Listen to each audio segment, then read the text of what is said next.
Besides flattening wages to create a trickle-up economy, President Obama must ensure that no one has the audacity to earn more than anyone else or to create jobs that trickle down. He accomplishes this in a number of ways. First, by enacting punitive tax rates. These tax rates would substantially reduce the take-home pay of anybody who had the audacity to earn more than anyone else. More important is that the punitive tax rates will create a disincentive to risk-taking and thus to creation of new businesses. This allows President Obama to fill in the resulting gap with government spending under the guise that the private sector is not creating jobs. Currently, the highest 10% of wage earners pay approximately 70% of the taxes paid to government. President Obama does not think this is fair. He thinks they do not pay enough. The march to punitive tax rates begins with an increase in the marginal tax rate to 39.6%.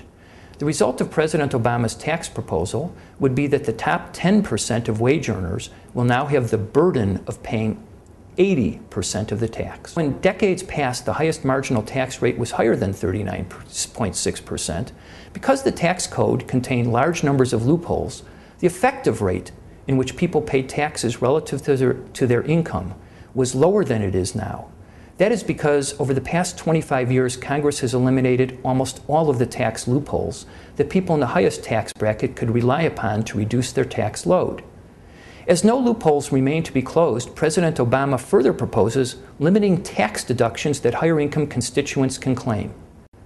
The ultimate goal, of course, is to eliminate deductions altogether.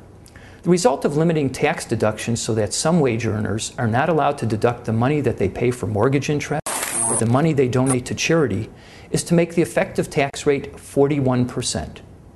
Most small businesses, the businesses that create 70% of new jobs in America, are either subchapter S corporations or are not incorporated at all. Under either scenario, any profits of the business flow directly to the owner, such that the owner pays taxes on behalf of his or her company. Over the past 20 years, there has been tax creep by the federal government. For example, Congress enacted a Medicare tax and then ultimately removed any cap on this tax. So, an S-corp or self-employed owner must pay an additional 2.9% of income towards Medicare on an unlimited basis. Social Security is an additional 12.4% taxed on an ever-increasing capped basis. As a candidate, President Obama proposed that Social Security taxes would be paid on an uncapped basis.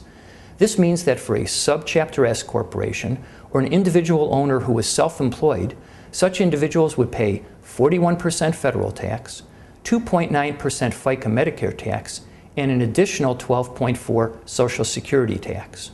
When you add all of President Obama's tax proposals together, those who are the most productive in our society and create the jobs for the rest of us would pay 56.3% of their income to the federal government in taxation. Were deductions to be eliminated, it would mean that if you are in a high-tax state like California or New York, you could pay approximately 67% of your wages in taxes. Incredible. 2 out of every 3 cents of what you earn would be taken by the government.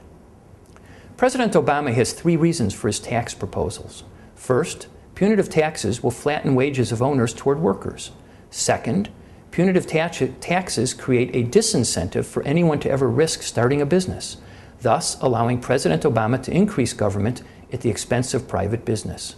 Most important is that higher taxes at the top allow Obama to make sure the bottom 50% won't be taxed at all, and that some even receive direct payments from the government, which of course raises the issue of how, as a society, we can make good economic decisions when half our populace has no personal economic interest in those decisions.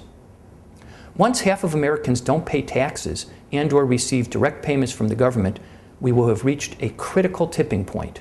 These people will want government spending to continue unabated because they don't pay 1 cent for it. We will have reached a point where the majority of the population will have an interest in perpetuating, through the ballot box, this new system whereby government will continually increase spending on programs for them, which will be paid by others.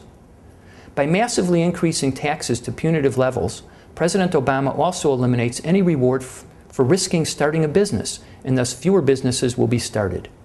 This is important because President Obama wants government to fill in the resulting gap. For he envisions a society in which government, ultimately fully controls our economy. In order to further that end, President Obama has proposed the largest budget in American history. The budget is so large that it dwarfs anything that has become before it in peacetime.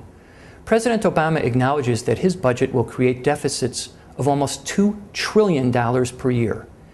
Even those who hated Bush for his deficits recognize that just 1 year of President Obama's budget deficit is 5 times as great as the biggest budget deficit in Mr. Bush's 8 years in office. Under President Obama's budget, the government will now control somewhere between 27 and 35% of GDP, depending on how much our GDP keeps shrinking. This means that 1 out of every $3 or $4 spent, thus 1 out of every $3 or $4 companies receive, would come from the government. As the private sector will be working for the government and have the government as their customer, this will perpetuate government spending, as these companies will never want to lose this business. From President Obama's perspective, it means the government, and not the free market, will now dictate, as the purchaser, what products are to be made, how they are to be made, and who will make them. The bottom half of Americans who will pay no tax will want to keep government spending on programs for them. The companies getting the money will want to keep the gravy train coming for them. No one feeding at the trough will want it to end. In order to further accomplish the takeover of the private sector by government, President Obama would have the government nationalize the largest remaining part of the private sector, our healthcare system. At this point, government will directly control almost half of our economy. The final nail in our free market capitalist system would be the enactment of cap and trade. As I am speaking to you, I am inhaling and exhaling. Each time I exhale, I am exhaling carbon dioxide, which is a greenhouse gas. President Obama proposes that the government tax and regulate all greenhouse emissions. In other words, President Obama will have the ability to tax and massively regulate the remaining portion of our private economy. The government will now, through cap and trade regulation and taxation, be able to determine in the private sector which products are to be made, and just as importantly, which products are not to be made, how they will be made, and who will make them. The takeover will now be complete. In real life, they tried President Obama's system in Soviet Russia, and it failed spectacularly. For in Soviet Russia, everyone was paid the same. As a consequence, people said, "Why should I work hard if the person next to me isn't working so hard?" The result, of course, was that there were shoddy products when products were made at all, and shortages of every kind. As the government determined which products were to be made, there was no risk-taking. And since there was no risk-taking, there was no innovation. One result was that the Soviet Union created the largest spy agency on earth to steal and copy the products that were being innovated and created by capitalism. In the end, communism collapsed. People realized that a trickle-up economy, an economy where everyone earns the same, where no one can get ahead, is ultimately an economy where everyone stays behind. For 70 years, Republicans and Democrats alike stood shoulder to shoulder to fight against communism, to fight a system where government controlled every aspect of an individual's economic life, where the government dictated who was to be favored and who was to be disfavored, a system identical in all respects to the system that President Obama proposes replacing our market-based capitalist system with. It would be incredibly ironic that after successfully defending against outsiders imposing communism upon us, an American version would be imposed upon us from within.